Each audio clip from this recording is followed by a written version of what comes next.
जी news portal के सभी दर्शकों को मेरा बहुत बहुत नमस्कार। और आज है 6 तारीख और बार है मंगलवार, यानी दिन भर की तमाम अपडेट, दिन भर की तमाम खबरें, क्या कुछ हुआ भरतपुर संभाग में।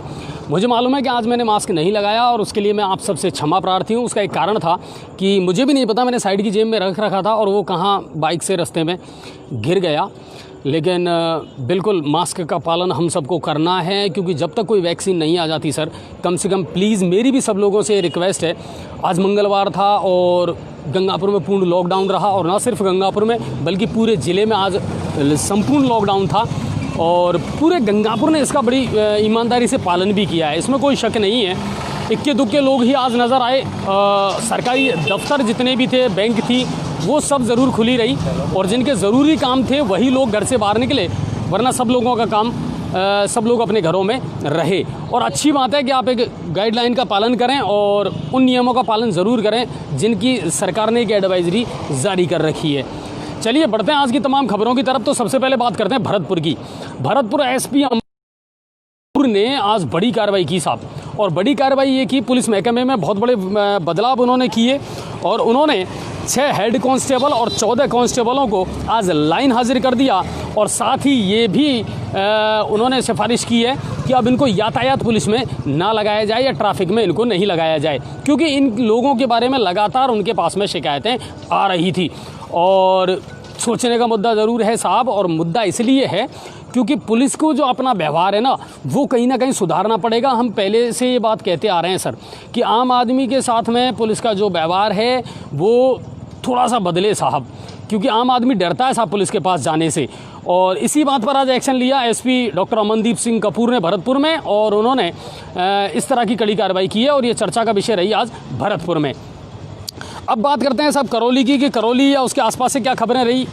तो करौली में आज तीसरे चरण के पंचायत समिति के चुनाव थे साहब, और धीरे धीरे उनके जो रिजल्ट हैं वो हमारे पास में आने लगे हैं अब, और वो हम आपको अपने पेज पर डाल देंगे और वो बता देंगे आपको कि कहाँ से किसको जीत हासिल हुई है। ये पंचायत चुनावों की एक खबर थी। अब चलते हैं सवाई माधोपुर ज़िले की तरफ, कि सवाई माधोपुर यानी हमारे ज़िले में आज क्या कुछ घटित हुआ। डॉक्टर किरोड़ी लाल मीणा राज्यसभा सांसद हैं भाजपा से, आज एक्शन में नजर आए साहब। और दुष्कर्म का जो मामला इन दिनों बड़ी चर्चा में है सवाई माधोपुर जिले में, उसको लेकर के आज वो सवाई माधोपुर जिला मुख्यालय पर पहुंचे, पीड़ित के परिजनों से भी मिले और साथ ही साथ पुलिस अधिकारियों से भी उन्होंने वार्तालाप की। और दूसरी बात कि जो वीडियो हमारे पास आए उनमें बड़े सख्त लहजे में सवाल जवाब करते नजर आए डॉक्टर किरोड़ी लाल मीणा। उन्होंने एक एक चीज़ को बड़ी बारीकी से पुलिस वालों से जानकारी ली, पुलिस के आला अधिकारियों से इस पूरी घटनाक्रम पर जानकारी ली, और उनका कहना था कि अभी तक बहुत सारे ऐसे नामजद आरोपी हैं जिनको पुलिस गिरफ्तार नहीं कर पाई है, तो उनको गिरफ्तार अभी तक क्यों नहीं किया गया है। पीड़ित जो थी उनके परिजनों से वो मिले, उनको आश्वासन दिया और उन्होंने ये कहा कि किसी भी राजनीति और किसी भी जाति और धर्म से परे हट करके इस मामले में बिल्कुल निष्पक्ष कार्रवाई की जानी चाहिए, जल्द से जल्द उन लोगों को गिरफ्तार किया जाना चाहिए। और दूसरी बात, इसके तार कहाँ तक जुड़े हुए हैं, कितनी लंबी इसकी श्रृंखला है, इसके बारे में पुलिस को जांच करनी पड़ेगी। दूसरी बात, पीड़ित परिवार को 10 लाख रुपए के मुआवजे की भी डॉक्टर किरोड़ी लाल मीणा ने मांग की है। कुछ देर के लिए उन्होंने पुलिस मुख्यालय पर जो है धरना भी दिया था, और उन्होंने ये कहा पुलिस वालों से कि आप जल्द से जल्द इस मामले की कार्रवाई करें, और वरना एक आंदोलन खड़ा किया जा सकता है। ये कहना था डॉक्टर किरोड़ी लाल मीणा का। राज्यसभा के सांसद हैं और भाजपा के कद्दावर नेता हैं। अब बढ़ते हैं अगली खबर की तरफ। नाबालिग से दुष्कर्म का जो मामला है वो तूल पकड़ता जा रहा है साहब, और अब पुलिस ने 2-3 दिन से तो कोई गिरफ्तारी नहीं की है, लेकिन कुल मिलाकर के ये है कि पुलिस जो है कहीं ना कहीं कड़ी से कड़ी और तार से तार जोड़ने का प्रयास जरूर कर रही है, क्योंकि एक तरफ भाजपा की नेता इसमें शामिल हैं तो दूसरी तरफ कांग्रेस की भी महिला जो हैं जिला मोर्चा अध्यक्ष हैं वो भी इसमें शामिल हैं। पूनम चौधरी जो हैं वो अभी तक फरार हैं, उनको लेकर के गिरफ्तारी नहीं हुई है, लेकिन जो 5 आरोपी हैं उनकी गिरफ्तारी इसमें हो चुकी है। और जो मुख्य विक्टिम हैं, जो मुख्य आरोपी हैं इसमें सुनीता वर्मा और उनके सहयोगी हीरा लाल, उनको आज फिर से अदालत में पेश किया गया और उनको फिर से 3 दिन के पुलिस रिमांड पर अब भेज दिया गया है। लगातार उन्हें पुलिस रिमांड मिल रहा है और पुलिस उनसे तथ्य खंगालने का काम कर रही है। ये उसमें अपडेट है अब तक की। रणथंभौर से भी आज खबर आई थी कि साहब जो शावक हैं यानी शेर जो हैं, बाघ जो हैं, उनका कुनबा जो है वो धीरे धीरे अब बढ़ने वाला है और कुछ मोहब्बत भरी लव स्टोरी जो है वो इन दिनों देखने को मिल रही है रणथंभौर वन अभयारण्य में। डिटेल जो है वो आप हमारे पेज पर विस्तार से पढ़ सकते हैं। अब चलते हैं गंगापुर सिटी की तरफ। गंगापुर सिटी और उसके आसपास क्या कुछ घटित हुआ। गंगापुर सिटी से सुबह सुबह एक लाइव दिखाया पदम जी ने। लाइव बड़ा ज़ोरदार था साहब, और लाइव ये था कि हीरालाल की मील में रहने वाले जो बाशिंदे हैं वो लंबे समय से पानी की, पेयजल की जो समस्या थी उससे जूझ रहे थे साहब। कई बार वो मांग कर चुके थे लेकिन उनकी अब तक सुनवाई नहीं हुई। आज उस मुद्दे को उठाया जी न्यूज़ पोर्टल ने और लाइव भी दिखाया, और लाइव में हुआ नतीजा ये साहब कि उस खबर का बड़ी तेज़ी से असर हुआ।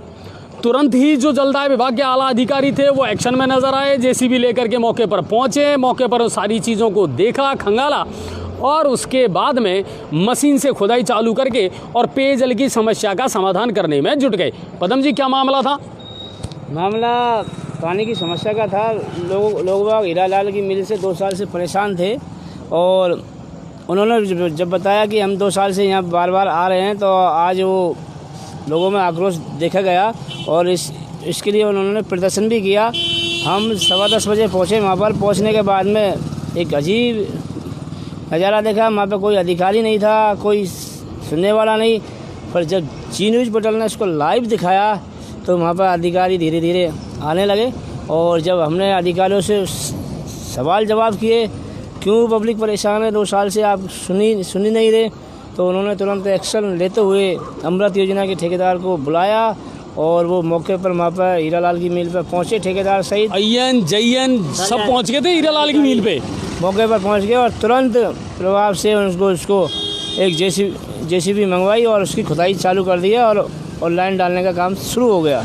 तो उम्मीद की जा सकती है कि 1-2 दिन में, 4 दिन में, 3 दिन में उनको पानी मिल जाएगा। तो हीरालाल मील की जितने भी बाशिंदे हैं उनसे मेरा यही कहना है कि बिल्कुल थोड़ा सा इंतज़ार कीजिए। जब इतने दिन किया है, उम्मीद करते हैं आपको जल्दी से जल्दी जो पीने के पानी की समस्या ना आपकी, वो बिल्कुल सॉल्व हो जाएगी। और पदम जी, सिर्फ वहाँ का मैटर नहीं है, और हीरालाल के मिल के लोगों ने इस बात के लिए जी न्यूज़ पोर्टल का धन्यवाद भी किया है। चलिए, बहुत बहुत शुक्रिया।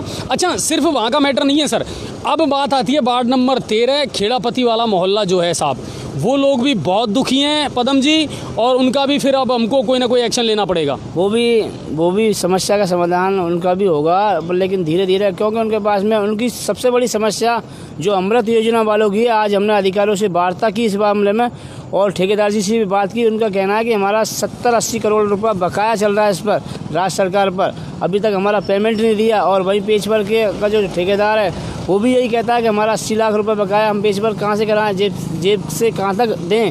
हमारा राज्य सरकार से निवेदन है कि उनका ठेकेदार जी और विधायक जी रामकृष्ण जी मीना से निवेदन है कि बार बार हम इस चीज़ के मुद्दे को उठा रहे हैं, ठेकेदार का पेमेंट कराया जाए, जिससे कि अमृत योजना के काम में वो तेज़ी ला सके।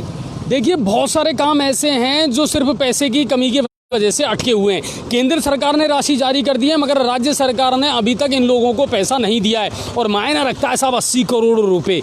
80 करोड़ रुपए का भुगतान उनका बाकी है लगभग 1 साल से। और अब समस्या ये आ रही है, वो ये कह रहे हैं कि साहब हम स्टाफ भी बढ़ा सकते हैं, वर्कर जो है वो भी बढ़ा सकते हैं, रात में भी इस काम को हम सुचारू रूप से जारी कर सकते हैं, लेकिन समस्या ये है कि अभी तक हमारे पास में जो है वो बजट नहीं आ रहा है और हमारी सुन नहीं रहे हैं। तो कहीं ना कहीं राज्य सरकार को इस और ध्यान देना चाहिए, और स्पेशली विधायक साहब से भी हमने लाइव में ये बात कही थी। हमने विधायक साहब से भी बात करी, और जो उच्च अधिकारी है एक्शन साहब हैं रामकृष्ण जी, उनसे भी बात की। इनके आखिरकार इनका पेमेंट क्यों नहीं हो रहा। उन्होंने कहा कि शीघ्र उनका पेमेंट, हमने रिकॉर्ड वो भेज दिया है उनके लिए, और शीघ्र उनका पेमेंट हो जाएगा, जिससे काम में तेज़ी आ सकेगी।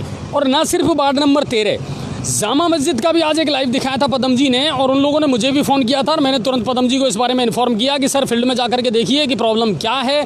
नाली का निर्माण कर दिया गया है, लेकिन एसडीएम के आदेशों की अवहेलना सरेआम हो रही है साहब वहाँ पर, क्योंकि जिस तरीके से उस पूरी नाली का निर्माण होना चाहिए था, एक तो उस तरीके से नहीं हुआ। दूसरी बात, उन लोगों को नई लाइन डालने के बावजूद भी अब लगभग 10 दिन से 15 दिन से पानी नहीं मिल रहा है, जबकि लाइन डाल दी गई है, कनेक्शन कर दिया गया है, लेकिन उसके बावजूद भी वो लोग प्यासे बैठे हैं। पदम जी, आज उसको भी आपने लाइव दिखाया था? बिल्कुल दिखाया था हमने। इसका जो एसडीएम सामने 2 महीने पहले दौरा किया था, उस रोड का गंदगी जो पानी बहता था, गंदा पानी आज भी वो बह रहा है। एसडीएम साहब के आदेश की अवहेलना की है उन्होंने। सिविल लाइन वालों ने, और अभी तक वो नाली को पूर्ण तरीके से बनाया नहीं गया, जहाँ वहाँ से राहगीर नवाजी जो पास में जामा मस्जिद है और लोगों को परेशानी होती है, जो नवाजियों को गंदे हो जाते हैं। और सबसे बड़ी बात तो ये है कि जो पानी की समस्या को लेकर उन लोगों ने मांग उठाई, तो पानी की समस्या के बारे में मैं बताना चाहूँगा उनको कि जो दशहरा मैदान में जो पानी की टंकी बनी हुई है वो शीघ्र चालू होने वाली है और उन्हीं से उनको पानी छोड़ा जाएगा। लेकिन पदम जी, उन लोगों का ये कहना है कि पानी तो चालू कर दिया था, लेकिन जब ये नाली का निर्माण किया गया था ना, तब उनकी जो पुरानी लाइन थी उसको खोद करके हटा दिया गया, तब से उनकी सप्लाई बंद है। इसको अलग अलग जोनों में बांटा गया है। जो जोन जो इसका आता है, जो दशहरा मैदान की टंकी से ही इसका पानी मिलेगा। जो पहली पुरानी टंकी का था वो पुरानी लाइन में थी, वो पुरानी लाइन को काट दिया गया और शीघ्र ही जब 2-4 दिन में इसका काम पूर्ण होने वाला है, पानी इनको मिलेगा। अच्छा, अब तीसरा मुद्दा आता है साहब सैनिक नगर वार्ड नंबर 42, जहाँ मैं रहता हूँ।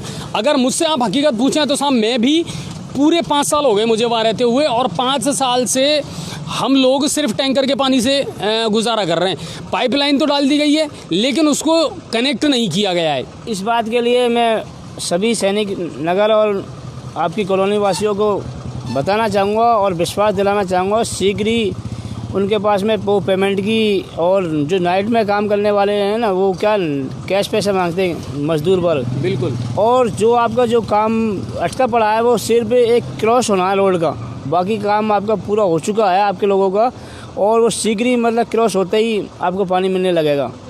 तो उम्मीद यही है सर कि हम भी लगातार, देखिए बात को लेकर हमने ठेकेदार जी से भी बात की मैंने कि जब आपने पूरी लाइन डाल दी, सारा काम होगा, तो पानी पहुंच क्यों नहीं रहा। उन्होंने ये कहा कि पहली बात तो हमारे पैसे की कमी है, और दूसरी बात जो हमारा नाइट वो मजदूर आता है वो कैश पैसा लेता है।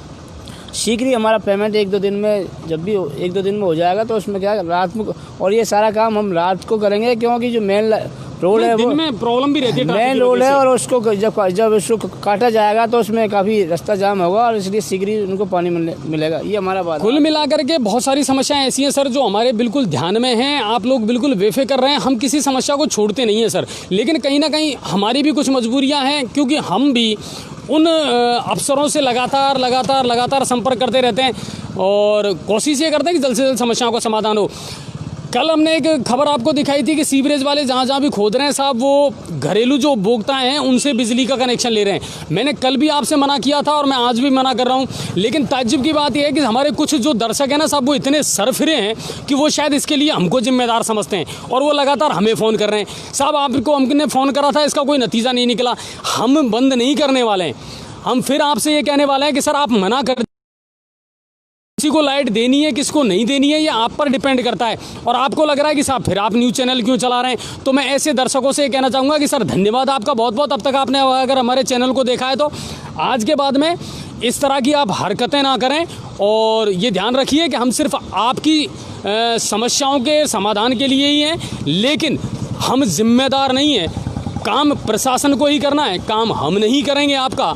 और अगर आपका इस तरह का एटीट्यूड रहा तो सॉरी, ऐसे दर्शकों से हम माफ़ी चाहते हैं कि आप किसी और चैनल को ढूंढिए साहब, जहां आपके इन चीज़ों को सुना जाता हो या बर्दाश्त किया जाता हो।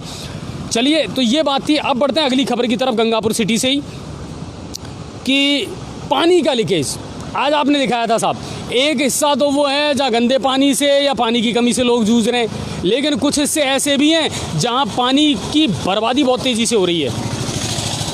मनोहर सिद्ध हनुमान जी के सामने बत्तू हलवाई के पास में 2 राइजनिंग लाइन है वहाँ पर, और 2 जगह पानी बहुत ज़्यादा मात्रा में निकल रहा है, और कई बार अधिकारियों को हमने इस बारे में अवगत करा दिया, लेकिन कोई सुनवाई नहीं हो रही है। आज हमने सैनी साहब से मुद्दा भी उठाया था, उन्होंने कहा कि शीघ्र इसको ठीक किया जाएगा। इसके कारण क्या, न तो आगे पानी पहुंच रहा और इसके कारण गंदा पानी भी पहुंच रहा लोगों के घरों में, तो शीघ्र उसका समाधान होगा। पदम जी, एक बात समझ में नहीं आती कि सारे जो विभाग हैं वो चलो ठीक है, जैसे तैसे अपना काम कर भी रहे हैं, सक्रिय भी हो रहे हैं, लेकिन 2 विभाग ऐसे हैं जिन्होंने लोगों की नींद उड़ा रखी है, और जो सबसे ज़्यादा इम्पोर्टेंट है, एक तो नगर परिषद और एक जलदाय विभाग। अब इन लोगों का इलाज क्या किया जाए? ये लोग काम करना नहीं चाहते, या इन लोगों की कोई इच्छा शक्ति नहीं है, या ये लोग पूरी तरह बेशर्म हो चुके हैं? जब तक गंगापुर सिटी के हमारे माननीय विधायक रामकेश जी सक्रिय रहते हैं, जब तक तो अधिकारी नगर परिषद के और सारे बिजली विभाग के देख लो, कोई से विभाग के देख लो, सब सक्रिय रहते हैं, और विधायक जी थोड़ा जयपुर गए और फिर वह डाक के वही 3 पाल। आम पब्लिक जूझते रहो, कोई सुनने वाला नहीं है, कोई सुनाने वाला नहीं है। उम्मीद ये थी कि साहब एसडीएम साहब हैं वो सक्रिय रहेंगे और वो बहुत तेज़ी से काम करेंगे। आते ही उन्होंने एक्शन भी दिखाया, लेकिन अब फिर से एसडीएम साहब को फील्ड में सक्रिय होना पड़ेगा कहीं ना कहीं। इसी तरह एडीएम साहब हैं, उनसे भी हमारी यही रिक्वेस्ट है कि सर प्लीज़ जितने भी काम चल रहे हैं उनकी मॉनिटरिंग करें और ताकि जनता को राहत मिले, क्योंकि ये जनता का बुनियादी हक है साहब और इनसे जनता को वंचित आप नहीं कर सकते। तो ये राइजनिंग लाइन जो थी उसके पानी के लीकेज का जो मामला था वो आज आपको दिखाया था। उसके बाद एक मामला और आया साहब, और जो वो बहुत तेज़ी से बढ़ता जा रहा है, और वो है ऑनलाइन ठगी का मामला। लोगों के खाते से कब पैसे निकल गए लोगों को पता ही नहीं चला। बाद में पता चलता है कि साहब मेरे खाते से इतने पैसे उड़ गए, और कहीं ना कहीं इसके लिए लोग खुद भी जिम्मेदार हैं। आज इसी तरह का एक केस और सामने आया। चलिए वो क्या मामला था पदम जी, आज जो ऑनलाइन ठगी का मामला था? ये ऑनलाइन ठगी का मामला था। एक बंदा था, उसने ये जो गैस एजेंसी पे बुक कराने के लिए फ़ोन किया था, और उसके बाद फ़ोन करने के बाद में उसके पैसे कट गए, गैस उसकी बुक हो नहीं पाई। वो तुरंत गैस एजेंसी पे गया, गैस जाने के बाद में कहा भैया मेरे बुक तो हुई नहीं और मेरे पैसे कट ही गए। तो उन्होंने उन्होंने कहा कि हमारी कोई इसकी कोई गारंटी नहीं है, आप कस्टमर केयर पे फ़ोन कीजिए। तो उन्होंने जो उपभोक्ता हैं उन्होंने तुरंत वहाँ पर फ़ोन लगाया कस्टमर केयर पे। तो पहले तो उन्होंने फ़ोन उठाया नहीं, और फिर बाद में दूसरा फ़ोन आया उनके पास में कि आपने कस्टमर केयर पे शिकायत की है। उन्होंने कहा हाँ बिल्कुल किए, मेरे पैसे कट गए और गैस बुक हुई नहीं है। तो उन्होंने कहा कि ऐसा करो वैसा करो और ये करो। कुल मिला एटीएम नंबर मांगे, सारे नंबर मांगे, और कुल मिलाकर के उनके खाते से 35,000 रुपये की और धोखाधड़ी हो गई। वो 35,000 और निकल गए। सबसे बड़ी बात तो ये है कि कस्टमर केयर से जो ठग करने वाले हैं उनके पास में नंबर कैसे पहुंच गए। वैसे मैं उपभोक्ता से ये कहना चाहूँगा कि आपको चिंता करने की ज़रूरत नहीं है। फ़ोन पे एक बहुत सिक्योर चीज़ है सर, और जब फ़ोन पे से आपका कोई ट्रांजैक्शन है उसमें अगर गड़बड़ होती है तो कहीं ना कहीं वो पैसा आपको रिफ़ंड ज़रूर मिलता है। तो बेफिक्र रहें, लेकिन थोड़े से अवेयर भी रहें सर, जागरूक भी रहें कि बिना सोचे समझे किसी को भी आप अपने एटीएम के बारे में, अपने खाते के बारे में, अपने पिन नंबर के बारे में जानकारी दे देते हैं, जबकि आरबीआई बार बार आपको मैसेज भेजता है कि सर बिना आरबीआई की जानकारी के कोई भी इस तरह की आपसे जो पर्सनल जानकारी है वो नहीं मांग सकता। और सबसे बड़ी बात तो ये है कि दूसरे खाते के नंबर भी पूछे गए, लेकिन नसीब से वो जो एटीएम कार्ड था वो बच्ची के पास में था, और वो दूसरा खाते के नंबर तो बता दिया लेकिन एटीएम कार्ड के नंबर नहीं बता सका, इसलिए वो पैसे बच गए, दूसरे खाते के पैसे बच गए, और तुरंत वो खाते बंद करवाए दोनों, और जब जाकर दूसरे खाते के पैसे। तो कुल मिलाकर के कि इसके लिए कहीं ना कहीं हम भी जिम्मेदार हैं। हम थोड़े से लोभ में या लालच में आकर के या बिना दिमाग लगाए कई बार जल्दीबाजी में इस तरह के फैसले ले लेते हैं, तो इनसे बचने का ज़रूर प्रयास करें आप। पंचायत समिति गंगापुर सिटी के भूतपूर्व प्रधान जो थे भंवरलाल जी मीणा, उनका कल निधन हो गया था, और खंडीप के रहने वाले भंवरलाल जी जो थे वो कांग्रेस के बहुत कद्दावर और संघर्षशील नेता थे साहब, और अच्छा नाम और अच्छी पहचान उन्होंने कमाई थी। और कल उनके तिये की बैठक है और खंडीप में उनके निज निवास पर ये कार्यक्रम रहेगा। तो हम भी अपनी ओर से उनको बहुत ही शत नमन करते हैं और अपनी ओर से श्रद्धांजलि देते हैं।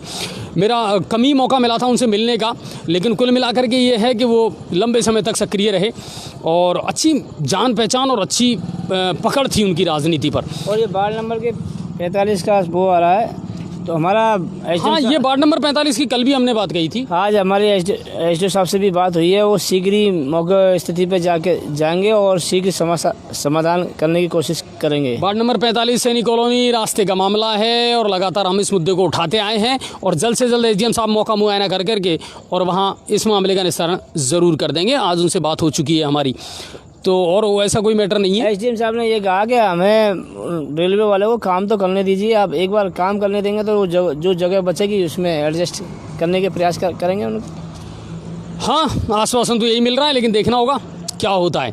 अब चलते हैं अगली खबर की तरफ, और क्राइम की एक रिपोर्ट आई है नज़दीकी गांव बाड़ौती से। हालांकि वो गंगापुर सिटी में नहीं आता है, सपोटरा थाने के अंतर्गत लगता है। वहां ज़मीनी विवाद को लेकर के दो भाइयों के साथ में धारदार हथियारों से किसी दूसरे पक्ष ने मारपीट की और फायरिंग की भी सूचना हमारे पास में आई है। दरअसल बाड़ौती के रहने वाले बबलू मीणा और रघुवीर मीणा के साथ में उसी गाँव के रहने वाले आबिद अली, हनीफ, इरफान और इस्माइल ने धारदार हथियारों से मारपीट की। इनका ज़मीन का कोई मैटर चल रहा था और दोनों जो हैं पीड़ित, इनको घायल अवस्था में एक निजी चिकित्सालय में भर्ती करवाया गया है, जहां उनका इलाज जारी है। तो ज़मीनों को लेकर के बहुत ज़्यादा मामले आ रहे हैं सर क्राइम के, और हम तो बार बार यही कहेंगे साहब कि इन 2 इंच और 4 इंच ज़मीन के लिए ना लड़ें, मोहब्बत के साथ, प्रेम के साथ रहें तो ज़्यादा बेहतर है। अब बढ़ते हैं अगली खबर की तरफ, और बामनवास से खबर आई है। पिपलाई से आज हमारे संवाददाता ने एक लाइव चलाया था, और लाइव ये था साहब कि पिपलाई में बिजली विभाग के रीडिंग लेने वाले जो कर्मचारी जाते हैं, उनकी बड़ी ज़ोरदार धांधली चल रही है साहब। रीडिंग आ रही है मीटर में कुछ और वो दर्ज कर रहे हैं कुछ और। मौके पर ही आज हमारे पत्रकार ने उनको पकड़ा, लेकिन जवाब देते नहीं बना साहब। और दूसरी बात यह है कि वो भागते नजर आए।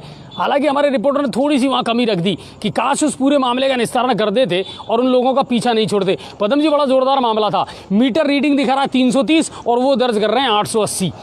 वो धांधली के हाँ, और उसमें प्राइवेट लोग भी शामिल थे। कम कराने के लिए बाद में फिर यूनिट पैसा लेते हैं ये लोग, पैसा लेते हैं बाद में। बिल्कुल।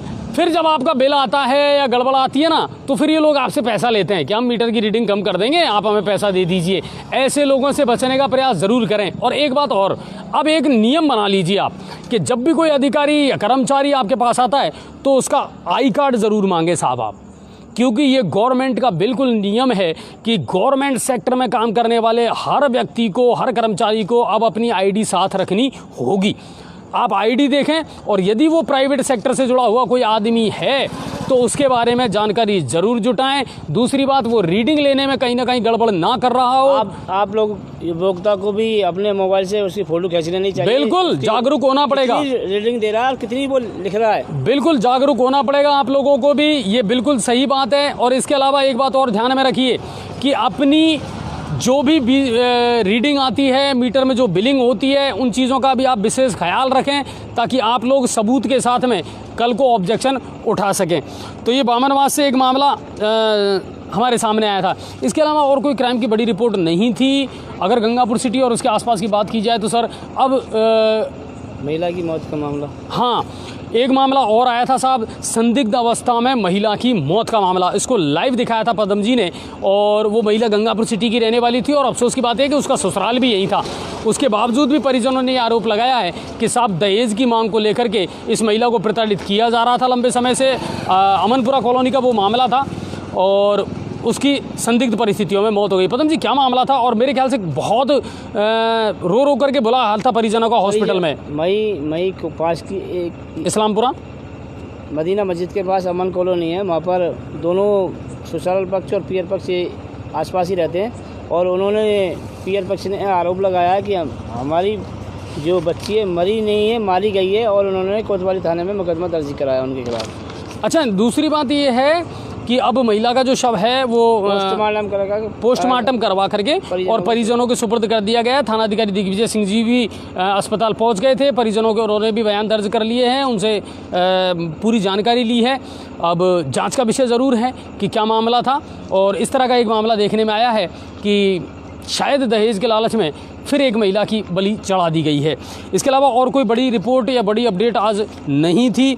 ऑल इज़ वेल है, सब कुछ ठीक ठाक है। सर्दी पड़ने लगी है साहब, अब गुनगुनी सर्दी पड़ने लगी है पदम जी, और रात के समय सर्दी रहती है। कूलर पंखों का, अब कूलर पंखे तो ज़रूर चलते हैं मच्छरों की वजह से, लेकिन कूलरों का इस्तेमाल लोगों ने बंद कर दिया है। तो सर्दी में अपना विशेष ख्याल रखें। एक बार आयुक्त से जाके संपर्क कर सकते हैं।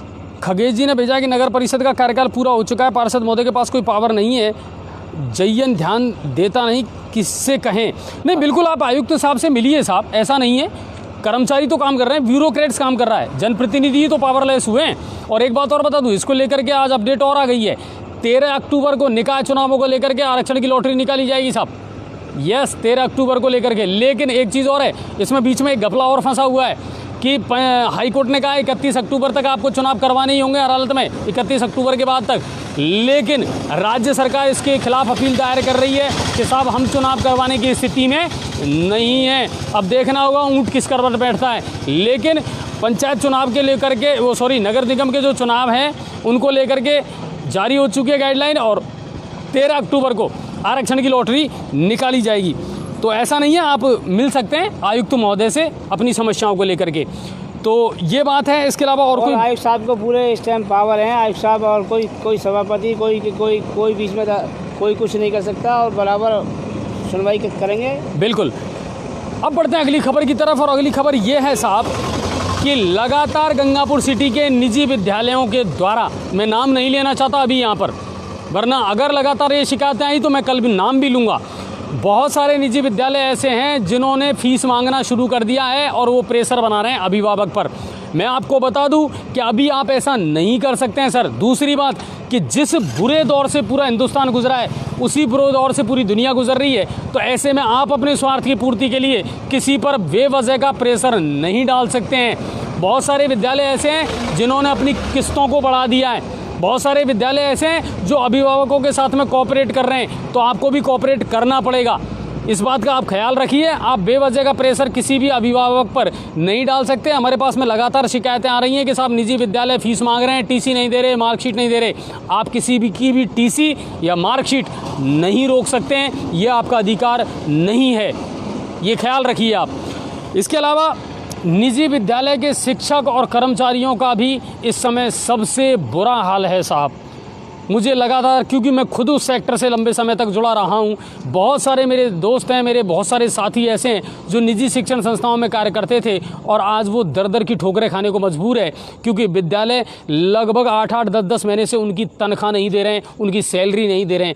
ऐसे विद्यालयों से मेरी रिक्वेस्ट है कि पूरी नहीं तो कम से कम आधी सैलरी उनकी दे दीजिए साहब, ताकि उनकी ज़िंदगी भी चल सके। और इनका अपना दर्द है साहब, क्योंकि अभी तक ये ही पता नहीं चल रहा कि स्कूल और कॉलेज कब खुलेंगे और इनकी जो ज़िंदगी है वो वापस पटरी पर कब लौटेगी।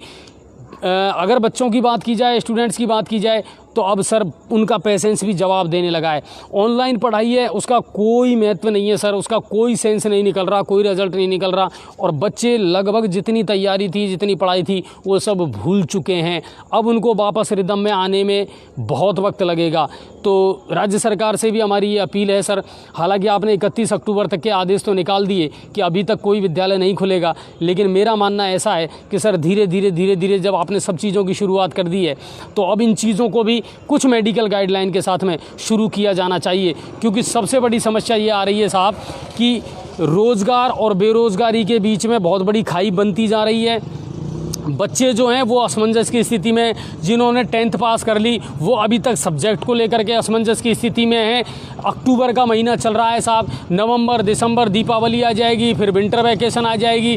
तो मैं इस बात को लेकर के बड़े ताज्जुब हो रहा है हमको, और कहीं ना कहीं इस बात को लेकर के अभिभावक भी डिसअपॉइंटेड है कि फिर इस सेशन का होने वाला क्या है। मार्च में बोर्ड की एग्ज़ाम आप शुरू करवा देंगे। कुल मिलाकर के ये है कि बहुत सारा रायता ऐसा फैला हुआ है जो समझ से परे है। ना अभिभावकों के समझ में आ रहा है, ना विद्यालय संचालकों के समझ में आ रहा है कि साहब अब इस बात को, इस गाड़ी को पटरी पर लाया जाए तो कैसे लाया जाए। स्टडी बहुत बड़ा मुद्दा है साहब, बच्चों की स्टडी वापस कैसे शुरू हो। और दूसरी बात यह है साहब कि बच्चों का जो घर में रह करके जो मानसिक जो तनाव है वो उनको झेलना पड़ रहा है, और उनकी जो वापस रिदम है वो नहीं आ पा रहा है। ऑनलाइन पढ़ाई है, उसका कोई सेंस नहीं है साहब, और ऑनलाइन पढ़ाई के नाम पर बहुत सारे निजी शिक्षण संस्थान ऐसे जो फीस भी मांग रहे हैं, ये गलत है सर। अगर बच्चा ऑनलाइन क्लास आपकी नहीं ले रहा है या अभिभावक उसमें सहमत नहीं है तो आप फीस नहीं मांग सकते। आपने सिर्फ बच्चे को रोकने के लिए ये ऑनलाइन क्लासेस शुरू की हैं, बाकी इनका प्रैक्टिकली बच्चे के जीवन में कोई महत्व नहीं है। ये बात मैं आपको बता देता हूँ। और इसका जवाब देना, गेहूँ वाले से अभी बात नहीं हो पाई है, शीघ्र बात करना। मुकेश जी नहीं, बिल्कुल ये लगातार हमारे पास मैसेज भेज रहे हैं कि पदम जी कुछ बात हुई क्या सुनीता जी से। मजदूर लोग और बाहर से आए प्रवासियों का नॉन NFS में रजिस्ट्रेशन करवाया गया, गेहूं देने के लिए 2 माह का राशन मिल गया, इसके बाद केंद्र सरकार ने नहीं दिया ऐसा। अच्छा पदम जी, इसका हालांकि देखो सुनीता जी से हमारी बात नहीं हुई, मैं भी 2 दिन ऑफिस गया था लेकिन उनसे मुलाकात मेरी नहीं हो पाई है। शायद वो मेरे ख्याल से 2-3 दिन से लगातार मेरे ऐसे सुनने में आया था, उनसे हमारी बात नहीं हो पा रही है। लेकिन ये गेहूँ मिल तो रहा है, कल हम प्रयास करेंगे उनसे। लेकिन पदम जी ये मैटर आया कैसे मेरे समझ में नहीं आ रही। गेहूँ तो मिल रहा है, मैं भी कल परसों फील्ड में रहा था तो राशन कार्ड जो राशन डीलर है वो गेहूँ वितरित कर रहे थे। देखते हैं वो क्या मामला है ना। तो इसका बहुत जल्दी मुकेश जी हम समाधान करेंगे। और ये यकीन मानिए आप, अगर आपका गेहूँ कहीं भी है तो वो रिजर्व में है और आपको मिलेगा, डेफिनेटली मिलेगा और वो। नहीं मिलेगा तो वो राज्य सरकार के कोटे में वापस जाएगा वो। बिल्कुल, तो कल इसका समाधान हम ज़रूर करने का प्रयास करेंगे। इसके अलावा और कोई बड़ी खबर नहीं है, सब कुछ ऑल इज़ वेल है और सब कुछ ठीक है। उम्मीद करते हैं जल्द से जल्द निकाय चुनाव हों और वापस सत्ता संभालें और जनप्रतिनिधि आएँ तो कम से कम हमारे पास कहने को जगह हो साहब थोड़ी सी। 9 तारीख को किसान पाचना बांध की नहर खुलवाने के लिए वजीरपुर एसडीएम को ज्ञापन सौंपा जाएगा। ऋषिकेश जी, बिल्कुल ऋषिकेश जी सौंपिए और हम भी आपके साथ हैं बिल्कुल जी जान से। और हम भी ये चाहते हैं कि ये जो पाचना का पेच है ना सर, ये जल्द से जल्द खुले और हम बड़े मंत्रियों से बात करने के लिए उत्सुक हैं। लेकिन बड़े अफसोस की बात यह है साहब कि कोई भी मंत्री अभी बात करने को तैयार ही नहीं है। एक सबसे बड़ी समस्या ये है कि गहलोत साहब ने अभी तक बहुत सारे डिपार्टमेंट ऐसे हैं जो बांटे ही नहीं है। पंचायती राज विभाग है वो भी उन्होंने खुद के पास में रख रखा है साहब। अब बात करें तो किससे करें? सड़क वाला मैटर है, रोड का जो कंस्ट्रक्शन है वो भी उनके खुद के पास में है। कुल मिलाकर के है कि अभी तक जो राज्य सरकार है ना साहब, वो पता नहीं कहाँ उलझी हुई है और आम आदमी के जो मुद्दे हैं ना साहब, वो कहीं ना कहीं खो करके रह रहे हैं। लेकिन पाचना का मुद्दा जो है वो खोना नहीं चाहिए। हम भी इस बात का समर्थन करते हैं। और एक अंडरपास महूकला अंडरपास का निर्माण होगा और डेफिनेटली होगा, ये मैं बिल्कुल आश्वस्त करना चाहूँगा, क्योंकि इस बारे में हमारी भी लगातार बातें चल रही हैं कि आखिर इसमें पेच कहाँ फंसा हुआ है और इसमें रोड़ा कहाँ है। और ये दोनों काम जो हैं वो बहुत जल्दी होने चाहिए और लोगों की लंबे समय से चलती आ रही मांग है साहब ये। इसके अलावा और कोई मैटर नहीं है। और गुर्जर आरक्षण को लेकर के कल जो करौली के जिला प्रभारी मंत्री हैं अशोक चांदना जी, उन्होंने कर्नल किरोड़ी सिंह वैसला से मुलाकात की। उनके पुत्र विजय वैसला भी उस समय मौजूद थे और उम्मीद करते हैं कि सारे मामले का पटाक्षेप आसानी से हो जाएगा और लोगों को बड़ी मुसीबत का सामना नहीं करना पड़ेगा। क्योंकि अब की बार वैसला जी ने कहा है कि साहब इसकी शुरुआत मलाना डूंगर से की जाएगी 17 अक्टूबर को। तो अगर ऐसा होता है तो सवाई माधोपुर जिला सबसे पहले और सबसे ज़्यादा प्रभावित होगा। चलिए, तो ये आज की तमाम बड़ी खबरें थी, इसके अलावा और कोई खबर नहीं थी। और उम्मीद करते हैं आप लाइक भी करते हैं हमारी खबरों को, पसंद भी करते हैं और इसके ज़्यादा से ज़्यादा शेयर किया कीजिए सर। आप जितनी ज़्यादा खबरों को शेयर करेंगे ना, उम्मीद ये रहती है हमें भी कि हम ज़्यादा से ज़्यादा बातें अपनी जो हैं वो प्रशासनिक अधिकारियों तक पहुंचा पाएँ। और एक चीज़ आपने भी नोटिस की होगी सर, जी न्यूज़ पोर्टल की खबरों का असर होता है, क्योंकि ये खबरें बहुत बड़े लेवल तक देखी जाती हैं। लेकिन वो तब संभव है जब आप लोग शेयर करेंगे, क्योंकि कितने लोग हैं जो ग्रुपों में जुड़े रहते हैं, जब वो शेयर करते हैं तो 1 से 2, 2 से 4, 4 से 8, सैकड़ों लोगों तक, हज़ारों लोगों तक और लाखों लोगों तक ये खबरें पहुँचती हैं। तो फिर कहीं ना कहीं घंटी तो बजती है साहब प्रशासन की कानों में।